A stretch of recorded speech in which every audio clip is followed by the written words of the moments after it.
इन्नल हम्दलिल्लाह नहमदुहु व नस्तईनुहु व नस्तगफिरुह व नऊज़ु बिल्लाहि मिन शुरूरि अनफुसिना व मिन सय्यिआति अमालिना मन यहदिहिल्लाहु फला मुदिल्ल लहु व मन युद्लिल फला हादिय लहु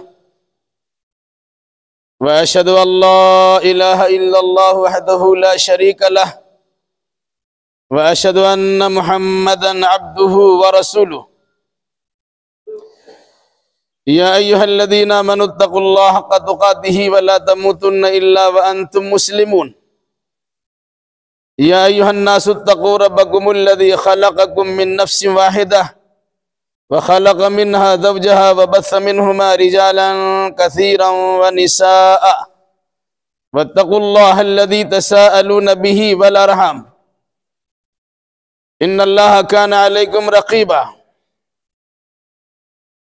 या अय्युहल्लज़ीना आमनुत्तक़ुल्लाह व क़ूलू क़ौलन सदीदा युस्लिह लकुम अअमालकुम व यग़फिर लकुम ज़ुनूबकुम व मन युतिइल्लाह व रसूलहु फ़क़द फ़ाज़ फ़ौज़न अज़ीमा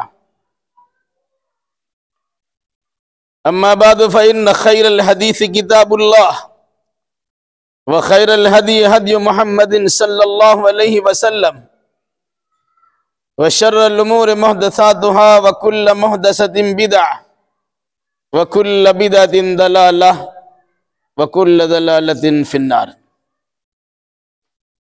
बुजुर्गों, नौजवान साथियों, अभी जो खुतबा आपके सामने पढ़ा गया है, आम तौर से आप लोग निकाह के मौका पर ये खुतबा सुनते होंगे।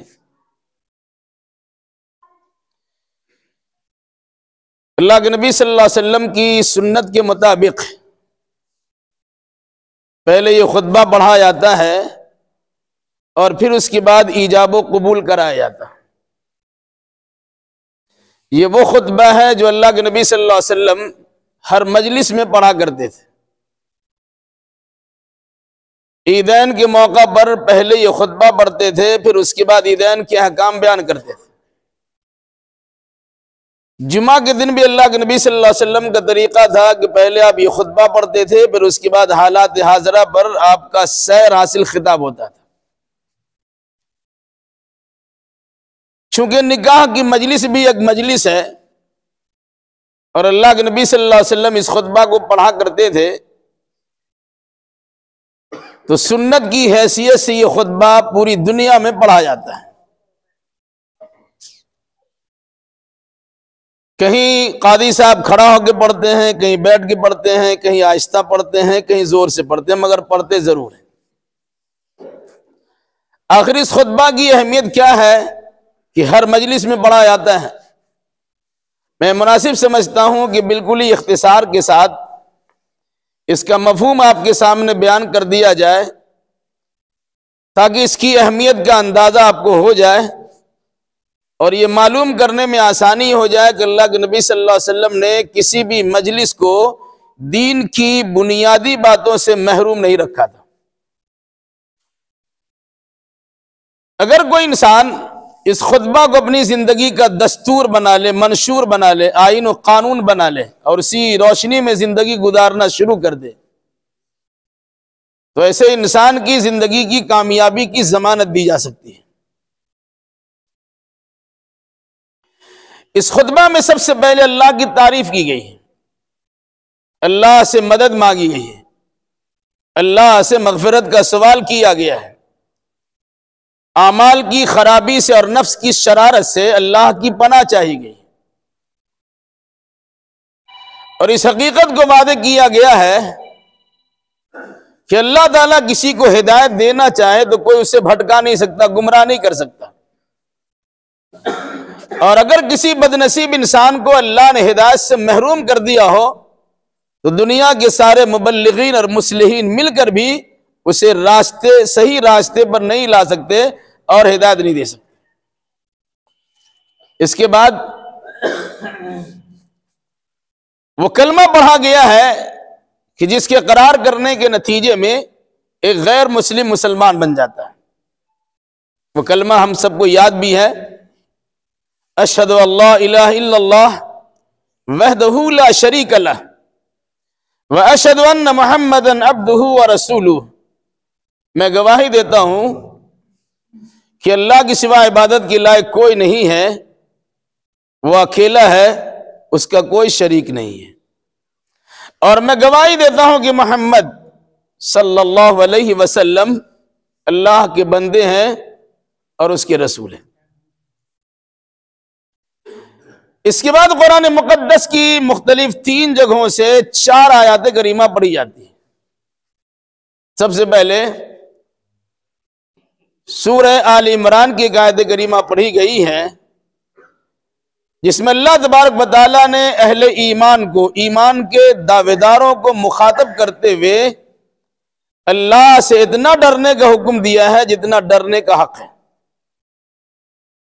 और कोई इंसान अल्लाह से डरने का हक उस वक्त तक अदा नहीं कर सकता है जब तक उसकी मुकम्मल जिंदगी इस्लाम के सांचे में ढली हुई ना हो।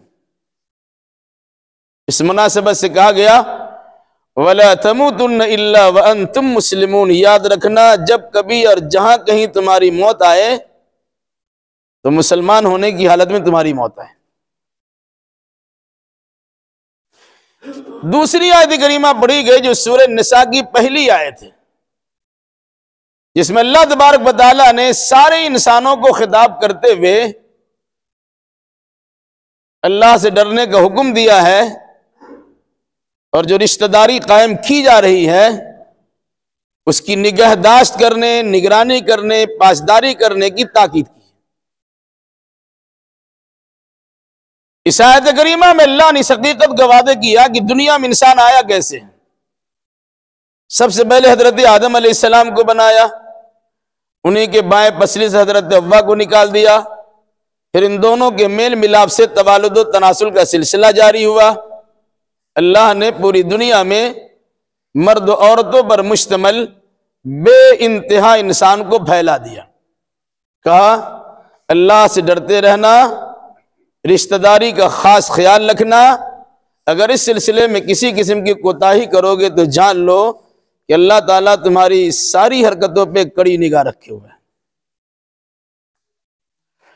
तीसरी और चौथी आयत करीमा सूरह अहज़ाब की पढ़ी गई है, जिसमें अल्लाह तबारक व तआला ने फिर एक बार मुसलमानों को, मोमिनों को, ईमान के दावेदारों को मुखातब करते हुए अल्लाह से डरने का हुक्म दिया है और साथ साथ ताकीद की है कि जब भी बोलो तो बिल्कुल सच्ची बात बोलो, पक्की बात बोलो। फिर उसका फायदा बतलाया गया कि जो इंसान सच बोलता है अल्लाह उसकी आमाल को दुरुस्त कर देता है और उसके गुनाहों को माफ कर देता, बख्श देता है।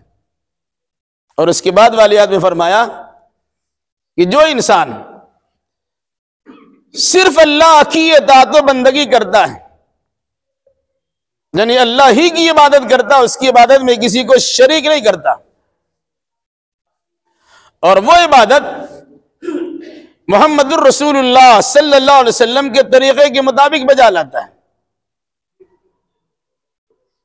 तो अल्लाह तबारक व तआला ने ऐसे इंसान को बड़ी कामयाबी की खुशखबरी सुनाई है। फ़क़द फ़ाज़ा फ़ौज़न अज़ीमा, और बड़ी कामयाबी हासिल कर लिया।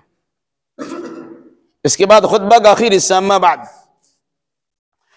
तमाम बातों में सबसे बेहतरीन बात किताबुल्लाह यानी कुरान मुकद्दस की बात है, और तमाम तरीकों में सबसे बेहतरीन तरीका मुहम्मदुर रसूलुल्लाह सल्लल्लाहु अलैहि वसल्लम का तरीका, जिसका नाम हदीस और सुन्नत है। और तमाम चीजों में सबसे बदतरीन चीज दीन में अपनी जानिब से किसी नई चीज की ईजाद व शुरुआत है, जिन्हें शरीयत की इस्तिलाह में बिदअत कहा जाता है। और बिदअत के बारे में खुद अल्लाह के नबी सल्लल्लाहु अलैहि वसल्लम ने फरमाया, कुल्लु बिदअतिन दलाला व कुल्लु दलालतिन फिन्नार। हर बिदअत गुमराही होती है और गुमराही का अंजाम जहन्नम होता है। यह खुतबा मसनूना जो आम तौर से हम पढ़ते और सुनते हैं। 1-2 मिनट और चाहिए आपका। बतौर खास देखिए, इंसान को जब नेमत मिलती है तो वो शुक्र अदा करता है। कोई अच्छी चीज नजर आती है उस पर अल्लाह की तारीफ करता है। इसलिए खुतबा में सबसे पहले शुक्र अदा किया गया और तारीफ की गई। इनफरादी जिंदगी के मुकाबले में इज्तिमाई जिंदगी, ये एक अकेला जिंदगी गुजारने के बजाय अब दूसरे के साथ जिंदगी गुजारी जाए, फर्क पड़ता है। इस मुनासबत से याद दिलाया गया कि अब अल्लाह की नुसरत व मदद के बगैर कामयाबी के मनाजिल तय नहीं कर सकते, इसलिए आप अल्लाह की मदद भी चाहिए। साथ साथ कोई इंसान गुनाह से धुला हुआ नहीं है। ये सिर्फ अंबिया कराम अलैहिस्सलाम की ज़ात होती है जिन्हें मासूम अनिल खता रखा जाता है। लग़ज़िशें होती हैं तो इस निकाह के मौका पर हर एक को यह पैगाम दिया जाता है कि हम सब मिलकर अल्लाह तबारक व तआला से मग़फ़िरत की भीख मांग लें। और उसके बावजूद कोई इंसान ये ना सोचे कि हमने कुछ कर लिया तो बड़ा काम कर लिया, हमने किसी को समझा दिया तो वो समझ ही जाएगा, और हम किसी को भटकाना चाहे तो भटक ही जाएगा, ऐसा कोई ना सोचे। बल्कि हिदायत और जलालत का सारा इख्तियार अल्लाह के हाथ में है। अल्लाह जिसे चाहता है हिदायत देता है, जिसे चाहता है हिदायत से महरूम कर देता है। चूंकि जिंदगी में ऐसे हालात पैदा होते हैं, कभी कभी जाने अनजाने में कलमा कुफ्र इंसान की जबान से सरजद हो जाता है। कुछ हरकतें, कुछ अमाल ऐसे सादिर हो जाते हैं कि जिसके नतीजे में इंसान कुफ्र और शिर्क के अंदर मुब्तला हो सकता है। तो उसके लिए तजदीद ईमान के तौर पर खुतबा में कलमा को शामिल किया गया, जिससे एहसास हो जाए कि अगर गलतियां हुई होगी तो अल्लाह से माफी मांगते हैं, फिर से अपने ईमान की तजदीद करते, ईमान को नया बनाते हैं। और फिर उसके बाद जिन आयतों को खुतबा में शामिल किया गया है उनमें बतौर खास अल्लाह से डरने का हुक्म है। उसकी वजह यह बतलाई जाती है कि आमतौर से इंसान मामूली सी तकलीफ में मुब्तला होता है, वक्ती परेशानी उसे लायक होती है तो खूब अल्लाह अल्लाह की डर लगाता है, लेकिन जब उसे खुशी हासिल होती है इंसान फूले नहीं समाता। शादी ब्याह की तकरीब भी खुशी की तकरीब है। इस मौका पर इन आयतों को शामिल करने का मकसद यह हुआ कि अपनी खुशी की खातिर शरीयत इस्लामिया की धज्जियां ना उड़ाना, बल्कि दायरे में रहकर अपनी खुशी को अंजाम देने की कोशिश करना। खुशी का मामला हो या गमी का, अल्लाह से डर कर अंजाम देने की कोशिश करना। इसी खुतबा की आयत में यह बात ही बतलाई गई कि जब भी बोलो बिल्कुल सच्ची बात बोलो, पक्की और बावजन बात बोलो। आप सुनते हैं निकाह के मौका पर दुल्हा से पूछा जाता है फला बच्ची का निकाह फला की विलायत और वकालत में, फला फला की गवाही में, हाजिरीन मजलिस के सामने इतने महर के बाद आपसे किया गया, आपने कबूल किया? दूल्हा कहता है मैंने कबूल किया। कुरान कहता है तुम क्या कह रहे हो, जरा सोच समझ के कहो। जब तुम कहोगे मैंने कबूल किया तो उसकी कुछ जिम्मेदारियां होंगी। अभी तक तुम्हारी जिंदगी लावालिपन की गुजर गई, अब शादी के बाद तुम्हें मोहताज जिंदगी गुजारना पड़ेगा। जो खाओगे अपनी बीवी को वही खिलाओगे, जो पहनते हो उसी स्टैंडर्ड का उसे पहनाओगे, जहां रहते हो अपनी सहूलत के मुताबिक वहीं रखोगे, उसके दुख दर्द में तुम शामिल रहोगे, उसकी खुशी में तुम्हारी शिरकत लाजिम और जरूरी है। इन तमाम तर जिम्मेदारियों को निभाने के लिए तैयार हो तो मजमा में सबके सामने कहो कि मैंने कबूल किया। और अगर खुदा न खास्ता जिम्मेदारी की निभाने में कोताही होती है तो उससे पहले अल्लाह तबारक व तआला याद दिला चुका है इन्नल्लाह कान अलैकुम रकीबा, अल्लाह तुम्हारी हरकतों पे कड़ी निगाह रखे हुए है। फिर उससे पहले अल्लाह तबारक व तआला याद दिला चुका है जहां शादीशुदा जोड़े की हैसियत से नई जिंदगी की शुरुआत होती है, वहीं हर एक को मौत याद दिलाई जाती है। वला तमुतुन्ना इल्ला व अंतुम मुस्लिमून। याद रखना जिंदगी तुम्हारी ऐसी गुजरे कि हालत इस्लाम में तुम रहो और मुसलमान होकर दुनिया से जाओ। क्यों? वजह यह है कि दुनिया में अच्छा बुरा जो इंसान करता है, मरने के बाद मेरे पास पहुंचेगा, मैं उसके अमाल का मुहासबा करूंगा, जन्नत के लायक जन्नत में जाएगा, जहन्नम के लायक जहन्नम भेज दिया जाएगा।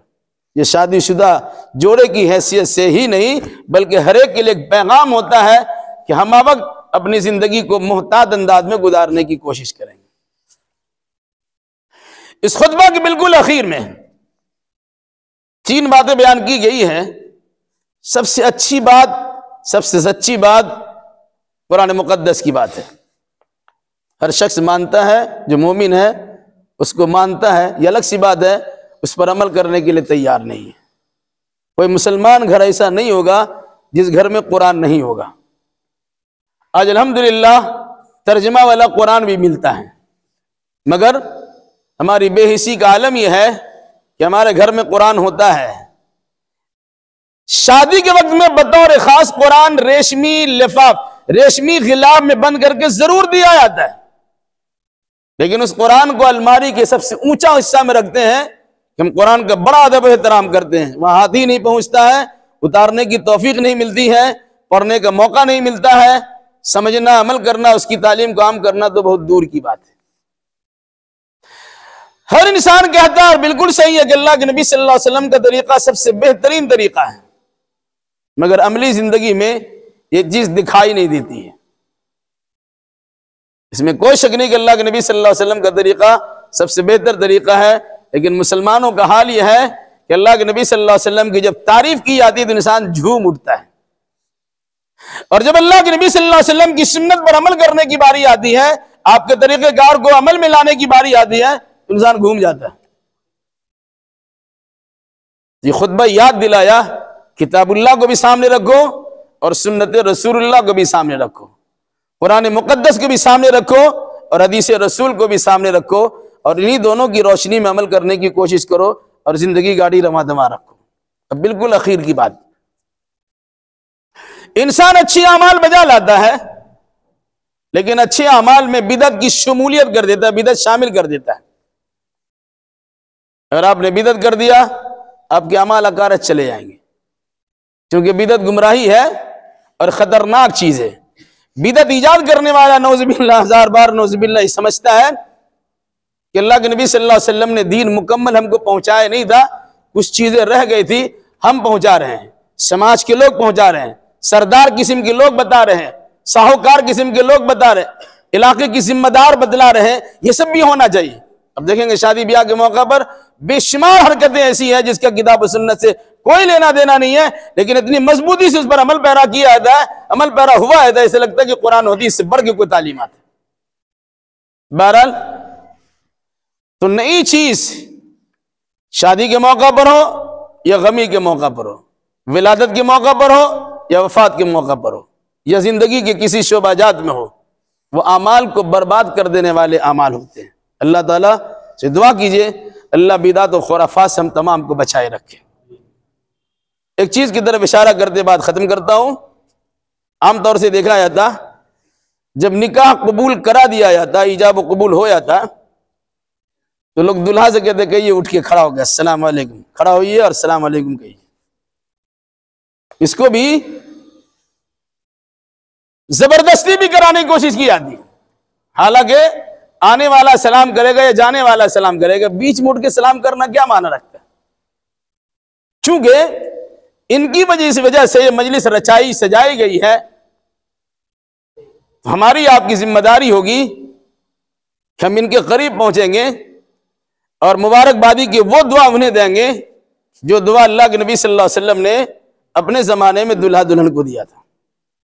इससे बढ़ के क्या बात हो सकती है कि अल्लाह के नबी सल्लल्लाहु अलैहि वसल्लम की दुआ तो मकबूल हो चुकी है, इंशाअल्लाह रहमान आप भी दुआ देंगे, अल्लाह के नबी सल्लल्लाहु अलैहि वसल्लम के अल्फाज को अदा करेंगे अपनी जबान से, ये दुआ जो बाबरकत होगी। दुआ क्या है? बारकल्लाहु लका व बारक अलैका व जमा बैनकुमा फी खैर। अल्लाह तुमको बरकत दे, तुम पर बरकत की मूसलाधार बारिश बरसा दे, और खैर दीन के मामलात में तुम दोनों के दिलों को जोड़ के रखे। इससे बड़ी कोई दुआ हो सकती है आज के दिन दूल्हा दुल्हन के लिए? इसलिए जब भी निकाह की मजलिस में शामिल हो या वलीमा की दावत में आप पहुंचे तो हमारी आपकी जिम्मेदारी होगी कि दूल्हा को इन अल्फाज के जरिए से मुबारकबादी पेश करें।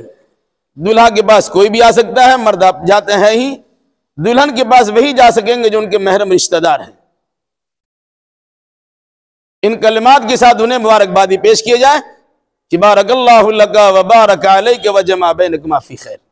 इलाहुल आलमीन जो निकाह भी पढ़ाया जा रहा है तो अपने फजल व करम से इसे मसूद मैमून और बाबरकत बना दें। इन दोनों के दिलों में उल्फत व मोहब्बत पैदा कर दें, दोनों खानदान में उल्फत व मोहब्बत के जोत जगा दें। इन दोनों के साथ साथ हम सबों को जिंदगी के तमाम तर शोबाजात में किताबुल्लाह और सुन्नत रसूलुल्लाह यानी कुरान और हदीस के मुताबिक जिंदगी गुजारने की तौफीक नसीब फरमा। अक़ूलु क़ौली हाज़ा व अस्तग़फ़िरुल्लाह ली व लकुम व लिस्साइरिल मुस्लिमीन व आख़िरु दावाना अनिल हम्दुलिल्लाहि रब्बिल आलमीन। अल्लाहु अकबर कबीरा।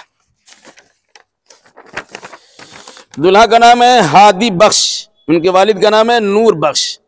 दुल्हन का नाम है बीबी सुमैया सफ़ीर, उनके वालिद का नाम है सफ़ीर अहमद। वकील में है जनाब रिजवान हैदर, उनके वालिद का नाम है मोहम्मद सलीम मरहूम। एक गवाह है मोहम्मद शहाबुद्दीन, उनके वालिद का नाम है मोहम्मद जलालुद्दीन मरहूम। एक दूसरा गवाह है अरशद अली, उनके वालिद का नाम है तारिक अली। महर है 51,000 रुपये। अजीज़ा बीबी सुमैया सफ़ीर बिनते सफ़ीर अहमद सल्लमहा जनाब रिजवान हैदर साहब की वकालत में और जनाब मोहम्मद शहाबुद्दीन और जनाब अरशद अली साहिबान की शहादत व गवाही में हाज़रीन मजलिस के सामने 51,000 रुपये महर के इवज़ आपकी ज़ौजियत में बीबी सुमैया सफ़ीर को मैंने दिया। क्या आपने कबूल किया? जोर से कोई सुना जी मैंने कबूल किया। क्या आपने कबूल किया? बारकल्लाहु लका व बारक अलैका व जमा बैनकुमा फी खैर। अल्लाह बरकत दे, बरकत की मूसलाधार बारिश बरसाए और खैर दीन के मामलात में आप दोनों के दिनों को जोड़ के रखे। आमीन कह दीजिए।